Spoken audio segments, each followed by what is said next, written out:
یدن عین ساق وجہ، قرآن کریم میں اللہ تعالیٰ کی ذات کے لیے یدن، وجہ، عین، ساق، نفس کلمات استعمال ہوئے ہیں۔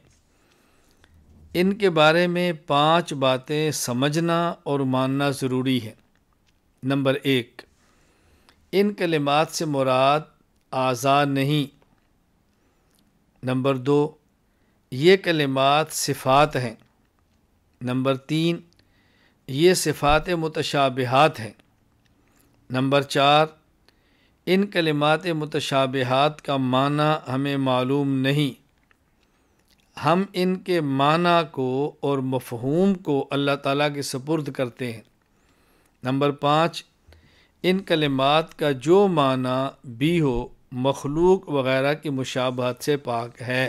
یعنی یدن جب عام طور پر استعمال ہو تو معنی ہوتا ہے ہاتھ، ساقن استعمال ہو تو معنی ہوتا ہے پنڈلی، وجہن کا استعمال ہو تو معنی ہوتا ہے چہرہ، عین استعمال ہو تو معنی ہوتا ہے آنکھ۔ لیکن قرآن کریم میں جہاں اللہ تعالیٰ کے لیے لفظ یدن آیا ہے، ید اللہ فوق ایدیہم، لفظ عین آیا ہے فاصنع الفلک بأعیننا، ساقن آیا یوم یکشف عن ساقن، نفس آیا انک تعلم ما فی نفسی ولا اعلم ما فی نفسک۔ یہاں یدن، عین، ساقن، وجہن، نفسن کا معنی ہاتھ، پنڈلی، چہرہ یہ مراد نہیں ہے، بلکہ یہ اللہ تعالیٰ کی صفات ہیں۔ اچھی طرح سمجھ لیں، اللہ تعالیٰ کی صفات ہیں۔ یہاں 5 باتیں سمجھنا ضروری ہے۔ ان کلمات سے مراد یہاں اعضاء نہیں ہے، یہ کلمات صفات ہیں، صفات متشابہات ہیں۔ ان کلمات متشابہات کا معنی کیا ہے ہمیں معلوم نہیں، ان کا جو بھی معنی ہے وہ مخلوق کی مشابہت سے پاک ہے، اللہ تعالیٰ ہی جانتے ہیں اس کا معنی کیا ہے۔ ہاں کبھی کبھی بوقت ضرورت ان کا معنی درجہ گمان میں کر لیا جاتا ہے، جب کسی بندے کو بات سمجھ نہ آئے، بات سمجھانے کے لیے۔ مثلا یدن کا معنی قدرت کر لیا جاتا ہے، اللہ کی قدرت ان کے ہاتھوں کے اوپر ہے، اللہ کی طاقت کے نیچے ہیں، یہ اللہ کی قدرت ان کے ساتھ ہے، طاقت ان کے ساتھ ہے۔ اور عین کا معنی حفاظت، نگرانی، وجہن کا معنی ذات، نفسن کا معنی ذات، ساقن کا معنی قوت اور طاقت اور شدت۔ تو یہ معنی درجہ گمان میں ہے، درجہ یقین میں نہیں ہے۔ ہم یہ نہیں کہہ سکتے ید اللہ فوق ایدیہم میں ید کا معنی یقیناً ہاتھ ہی ہے، یہ تو کہنا ہی نہیں، یہ تو صفت ہے۔ اور یہ بھی نہیں کہنا ید کا معنی قدرت ہی ہے، یہ بھی نہیں کہنا۔ ہاتھ تو ویسے نہیں کہنا کہ وہ عضو ہے، اللہ اعضاء سے پاک ہے، اعضاء تو جسم کے ہوتے ہیں۔ اور قدرت کا معنی یقینی بھی نہیں کرنا، گمان کے درجے میں ہے۔ بہرحال جب یہ الفاظ قرآن کریم میں استعمال ہوں تو ذہن نشین فرما لیں کہ یہ کلمات صفات متشابہات ہیں۔ اللہ تعالیٰ کی ذات و صفات کی تقدیس، اللہ تعالیٰ موجود ہیں مگر موجود ہونے میں مخلوق کی طرح جسم کے محتاج نہیں۔ اللہ تعالیٰ بولتے ہیں مگر بولنے میں مخلوق کی طرح زبان کے محتاج نہیں۔ اللہ تعالیٰ سنتے ہیں مگر سننے میں مخلوق کی طرح کان کے محتاج نہیں۔ اللہ تعالیٰ دیکھتے ہیں مگر دیکھنے میں مخلوق کی طرح آنکھ کے محتاج نہیں۔ اللہ تعالیٰ کی ذات بھی پاک ہے، اللہ تعالیٰ کی صفات بھی پاک ہے، یعنی نہ تو ذات مخلوق کی طرح ہے نہ صفات مخلوق کی طرح ہے۔ مخلوق میں جب بھی کوئی مخلوق سنے وہ سننے میں کان کی محتاج ہے، کان کے بغیر کیسے سنے؟ مخلوق میں جب بھی کوئی دیکھے، دیکھنے میں آنکھ کی محتاج ہے، آنکھ کے بغیر کیسے دیکھے؟ لیکن اللہ تعالیٰ دیکھنے میں آنکھ کے محتاج نہیں ہے، سننے میں کان کے محتاج نہیں۔ مخلوق جب بھی بولے زبان کی محتاج ہے، زبان کے بغیر کیسے بولے، لیکن اللہ تعالیٰ بولتے ہیں اور بولنے میں مکان کے محتاج نہیں۔ مخلوق نے جب بھی کہیں رہنا ہے تو جسم کے ساتھ رہنا ہے، جسم کے بغیر نہیں ہو سکتی۔ اللہ کی ذات جسم کی محتاج نہیں ہے، بغیر جسم کے ہے۔ تو اللہ تعالیٰ کی ذات بھی پاکیزہ ہے، اللہ کی صفات بھی پاکیزہ ہے۔ اللہ تعالیٰ کی صفات کا وجود اور ظہور، اللہ تعالیٰ کی ذات کی طرح اللہ تعالیٰ کی صفات بھی ازلی اور ابدی ہیں۔ جس طرح اللہ تعالیٰ کی ذات مخلوقات کی پیدائش سے پہلے موجود تھی، اسی طرح اللہ تعالیٰ کی صفات بھی مخلوق کی پیدائش سے پہلے موجود تھیں۔ جس طرح اللہ تعالیٰ کی ذات مخلوق کے فنا ہونے کے بعد رہے گی، اسی طرح اللہ تعالیٰ کی صفات بھی مخلوق کے فنا ہونے کے بعد باقی رہیں گی۔ البتہ اللہ تعالیٰ کی صفات کا ظہور اس وقت ہوتا ہے جب مخلوق کو وجود ملتا ہے۔ مثلا جب مخلوق موجود نہیں تھی تو اللہ تعالیٰ اس وقت بھی خالق تھے اور صفت خلق کے ساتھ متصف تھے۔ ہاں جب مخلوق کو پیدا فرمایا تو صفت خلق کا ظہور ہوا۔ اسی طرح اللہ تعالیٰ متکلم تو پہلے سے تھے اور صفت کلام کے ساتھ متصف تھے، لیکن جب حضرت موسیٰ علیہ السلام سے کلام فرمایا تو اس وقت صفت کلام کا ظہور ہوا ہے۔ اس لیے صفات کا وجود الگ چیز ہے اور صفات کا ظہور الگ چیز ہے۔ یہ بات پہلے بھی سمجھائی جا چکی ہے۔ ایک ہے اللہ تعالیٰ کی صفات کا موجود ہونا، اللہ تعالیٰ کا کسی صفت کے ساتھ متصف ہونا، اور ایک ہے اللہ تعالیٰ کی صفات میں سے کسی صفت کا ظاہر ہونا۔ مثلا اللہ تعالیٰ ہمیشہ سے متکلم ہے، لیکن صفت کلام کا ظہور کب ہوگا؟ جب کسی سے کلام فرمائیں گے۔ اسی طرح اللہ تعالیٰ کی دیگر صفات ہیں کہ اللہ تعالیٰ کی صفات ازلی ہیں، لیکن جب مخلوق کے ساتھ صفت جڑتی ہے تو صفت کا ظہور ہو جاتا ہے، وگرنہ صفت اپنے وجود میں ازلی ہے اور ہمیشہ سے ہے۔ اللہ تعالیٰ کے افعال غیر معلل بالاغراض، کسی چیز کے پیدا کرنے میں اللہ تعالیٰ کا کوئی فائدہ نہیں۔ اللہ تعالیٰ جب کسی چیز کو پیدا فرماتے ہیں تو اس میں اللہ تعالیٰ کی اپنی کوئی حاجت، کوئی ضرورت نہیں ہوتی۔ البتہ اس چیز کی مخلوق کو ضرورت ہوتی ہے۔ اللہ تعالیٰ کو مخلوق کی ضرورت اس لیے نہیں کہ اللہ تعالیٰ صمد اور بے نیاز ذات ہے، اور کسی چیز کا محتاج ہونا اس کی شان بے نیازی کے خلاف ہے۔ اللہ تعالیٰ مخلوقات کو پیدا فرماتے ہیں، اللہ کو ضرورت نہیں، اللہ کی اپنی کوئی غرض نہیں، اللہ کی کوئی حاجت نہیں کہ جو مخلوق کے پیدا کیے بغیر ہو نہیں سکتی تھی، ایسا ہرگز نہیں ہے۔ تو اللہ تعالیٰ مخلوق کو پیدا فرمائیں، مخلوق کو کوئی چیز عطا فرمائیں، اپنے کسی صفت کا ظہور فرمائیں، اس میں اللہ تعالیٰ کی ذاتی اغراض نہیں۔ اللہ تعالیٰ اپنی ضرورت کے لیے کوئی چیز نہیں فرماتے، ہاں مخلوق کی ضرورت کے لیے اللہ تعالیٰ صفات کا ظہور فرماتے ہیں اور اللہ تعالیٰ مخلوق کو پیدا فرماتے ہیں۔ اللہ تعالیٰ کو کسی کا ڈر نہیں۔ اللہ تعالیٰ جب کسی کو بیماری یا موت دیتے ہیں تو یہ خوف نہیں ہوتا کہ جس کو بیماری یا موت دے رہا ہوں وہ میرا نقصان کر سکتا ہے یا اس کے عزیز و اقارب مجھ سے بدلہ لے سکتے ہیں، بلکہ اللہ تعالیٰ بغیر کسی خوف کے بیماری، موت دیتے ہیں، کیونکہ خوف ہونا عجز کی دلیل ہے اور اللہ تعالیٰ قادر مطلق اور عجز سے پاک ذات ہے۔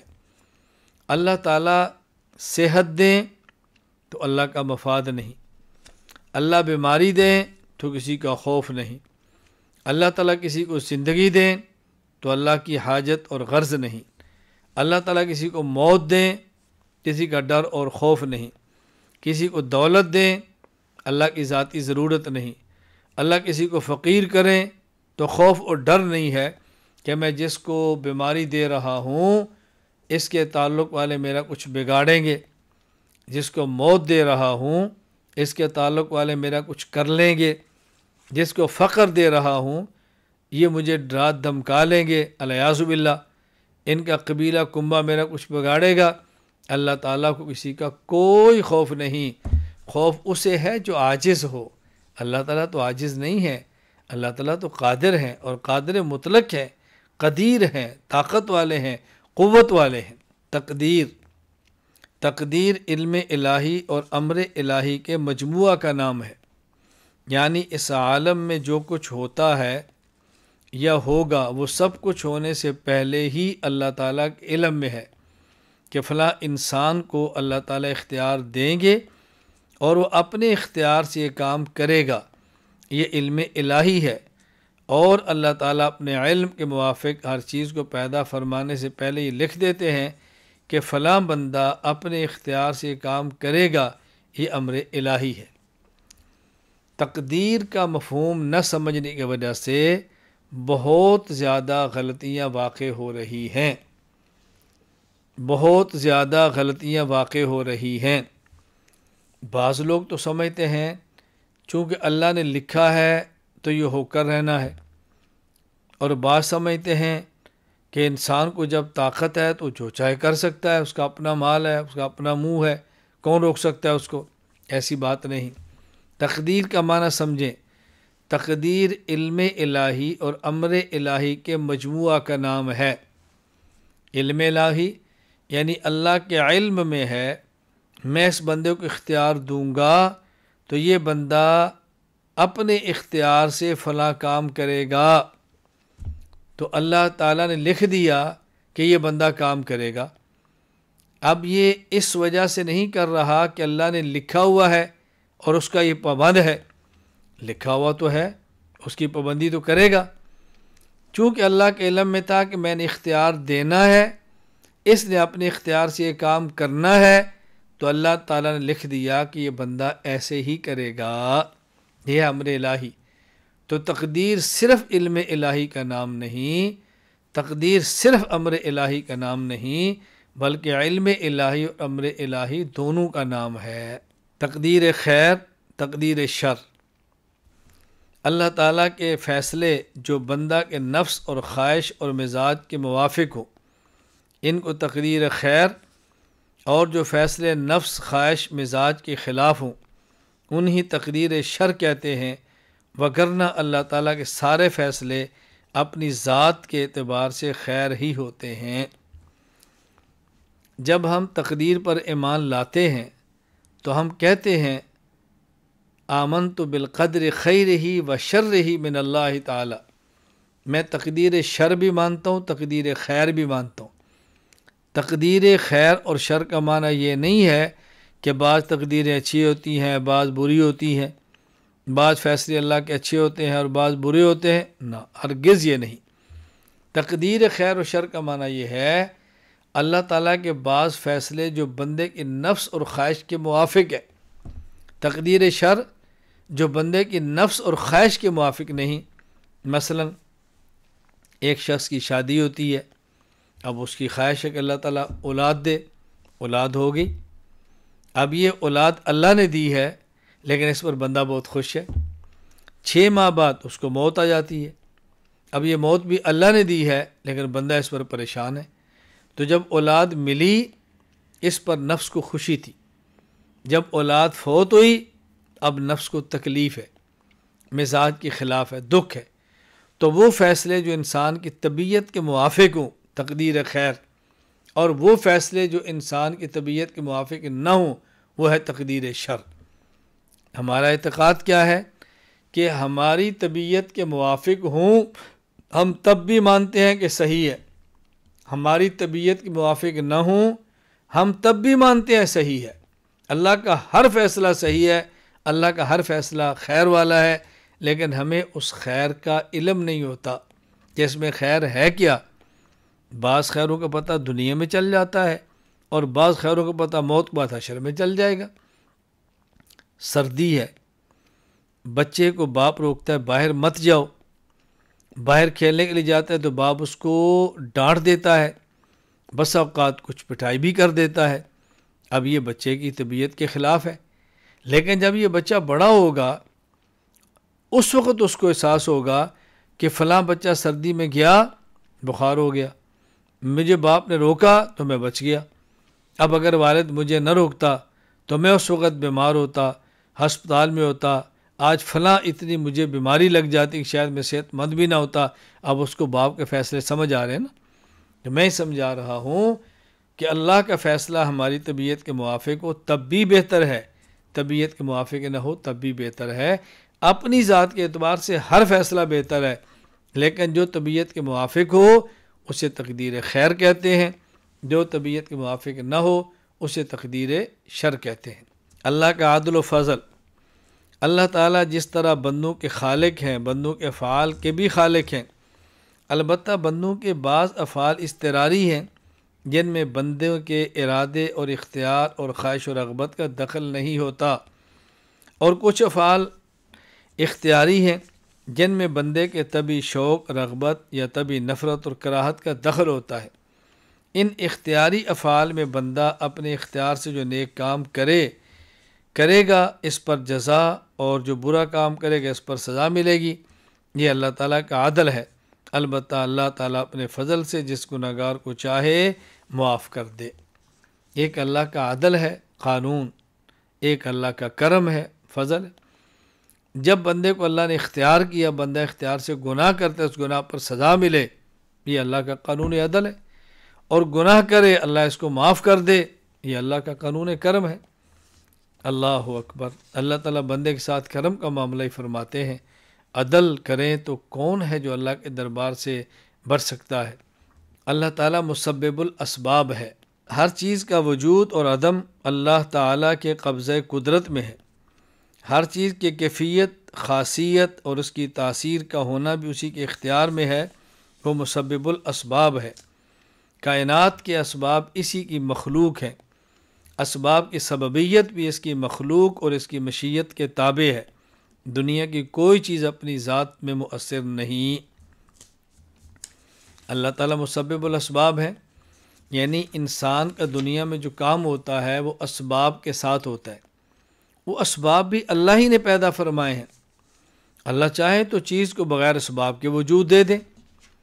آدم علیہ السلام کو وجود ملا ہے، ماں بھی نہیں اور باپ بھی نہیں. حضرت اماں حوا کو وجود ملا ہے آدم کی پسلی سے، وہاں تو باپ تھا ہی نہیں. وہ ماں اور باپ کا تصور جو ملاپ کے وہ نہیں تھا. اللہ تعالیٰ نے حضرت عیسیٰ علیہ السلام کو وجود دیا حضرت مریم کے پیٹ سے، وہاں باپ کا وجود نہیں ہے. تو اللہ تعالیٰ اسباب دیتے ہیں، اسباب پر نتیجہ دیتے ہیں. نتیجہ بھی اللہ ہی دیتے ہیں، اس نتیجے کے لیے اسباب بھی اللہ ہی دیتے ہیں. اللہ چاہے تو اسباب میں تاثیر رکھیں، چاہے تو اسباب میں تاثیر نہ رکھیں. تو اللہ تعالیٰ مسبب الاسباب ہیں. اللہ تعالیٰ عالم الغیب ہے. جو چیزیں ہمیں نظر آتی ہیں اللہ تعالیٰ وہ بھی جانتے ہیں. جو ہماری آنکھوں سے پوشیدہ ہیں اللہ تعالیٰ کو وہ بھی معلوم ہے. اس کائنات میں جو کچھ ہو چکا، جو ہو رہا ہے اور جو ہوگا، اللہ تعالیٰ ان سب کو جانتے ہیں. کائنات کا کوئی ذرہ اللہ تعالیٰ کی ذات سے مخفی اور پوشیدہ نہیں. اللہ تعالیٰ عالم الغیب ہیں، بلکہ اللہ تعالیٰ ہی عالم الغیب ہے. جو کچھ ہوا وہ بھی جانتے ہیں، جو ہو رہا ہے وہ بھی جانتے ہیں، جو آئندہ ہو وہ بھی جانتے ہیں. کوئی کائنات کا ذرہ ایسا نہیں جو اللہ کے علم میں نہ ہو. کائنات میں ایک درخت کا پتا نہیں جو حرکت کرے اللہ کے علم میں نہ ہو. کائنات میں ایک قطرہ پانی کا نہیں جو برسے اور خدا کے علم میں نہ ہو. میں تو اس سے بڑھ کر بات کہہ رہا ہوں، کائنات کا پتا نہیں جس کو حرکت اللہ کے علاوہ کوئی اور دے. کوئی ایک قطرہ نہیں جس کو اللہ کے علاوہ کوئی اور برسائے. تو جب سب چیزیں اللہ ہی کرنے والے ہیں تو اللہ کے علم میں بھی ہے. اللہ تعالیٰ کی ذات عالم الغیب ہے. اللہ تعالیٰ مختار کل ہے. اس کائنات کے ذرے ذرے پر اللہ تعالیٰ کو مکمل اختیار حاصل ہے. مومنین اور صالح لوگوں کو جزا، جبکہ کفار اور فساق کو سزا دینا اللہ تعالیٰ کے اختیار میں ہے. کائنات کے ذرے ذرے پر اللہ کو اختیار ہے. بڑے بڑے بادشاہ آئے، وجود ختم ہو گیا. بڑے بڑے آئیں گے، وجود مٹ جائے گا. کوئی اللہ کی ذات کے مد مقابل نہ آ سکا، نہ آ سکے گا، نہ آ سکتا ہے. اللہ کے اختیارات کو کوئی چھین نہیں سکتا، اور اللہ نے اپنے اختیارات کسی کو دیے بھی نہیں. یہ بھی عقیدہ نہ رکھنا کہ رزق کا اختیار فلاں کو دے دیا ہے اولاد کا اختیار فلاں کو دے دیا ہے، لہذا فلاں سے اولاد مانگ لیں، فلاں سے رزق مانگ لیں۔ اللہ تعالیٰ مختار کل ہیں، قادر مطلق ہیں، اختیارات اللہ ہی کے پاس ہیں۔ یہ اختیارات خدا پاک نے بانٹے ہوئے نہیں ہیں کہ فلاں کو اس کا اختیار ہے، فلاں کو اس اختیار ہے۔ پوری کائنات اللہ کی مخلوق ہے، فرشتہ مخلوق ہے، ولی مخلوق ہے، نبی مخلوق ہے، اور مختار کل صرف خالق ہے، مخلوق مختار کل نہیں ہو سکتی۔ اللہ تعالیٰ ہر وقت ہر جگہ موجود ہے۔ جب کوئی مکان اور جگہ موجود نہ تھی اللہ تعالیٰ تب بھی تھے۔ اب جب کہ مکانات اور جگہ موجود ہیں اللہ تعالیٰ اب بھی ہے، اور جب کوئی جگہ اور مکان نہیں ہوگی، جب کوئی جگہ اور مکان نہیں ہوگا اللہ تعالیٰ تب بھی ہوں گے، حتیٰ کہ کائنات کا کوئی ذرہ ایسا نہیں جہاں اللہ تعالیٰ موجود نہ ہوں۔ جب ہم کہتے ہیں اللہ تعالیٰ ہر جگہ موجود ہے تو ہر جگہ موجود ہونے کا معنی یہ نہیں ہے کہ اللہ تعالیٰ خاص جگہ میں ہے، جگہ میں ہے۔ ہر جگہ موجود ہونے کا معنی کہ جب جگہیں نہیں اللہ تعالیٰ تب بھی تھے، اب جگہیں ہیں اللہ تعالیٰ اب بھی ہے، جب جگہ نہیں ہوں گی اللہ تعالیٰ تب بھی ہوں گے۔ کائنات کا کوئی ایک ذرہ ایسا نہیں جہاں اللہ تعالیٰ کی ذات موجود نہ ہو۔ اللہ تعالیٰ اپنی ذات کے اعتبار سے بھی ہر جگہ موجود ہے، اللہ تعالیٰ اپنے علم کے اعتبار سے بھی ہر جگہ موجود ہے، اللہ تعالیٰ اپنی قدرت کے اعتبار سے بھی ہر جگہ موجود ہے۔ اس پر تفصیل کے ساتھ میں دلائل دے چکا ہوں، آیات بھی، احادیث بھی، اکابرین کے حوالے بھی، ہونے والے شبہات اور اعتراضات کے جوابات بھی۔ ahnamedia.com پہ جائیں، سنیں، پڑھیں، دیکھیں، آپ کے سامنے سب دلائل آئیں گے۔ تو اللہ تعالیٰ کی ذات ہر جگہ موجود ہے۔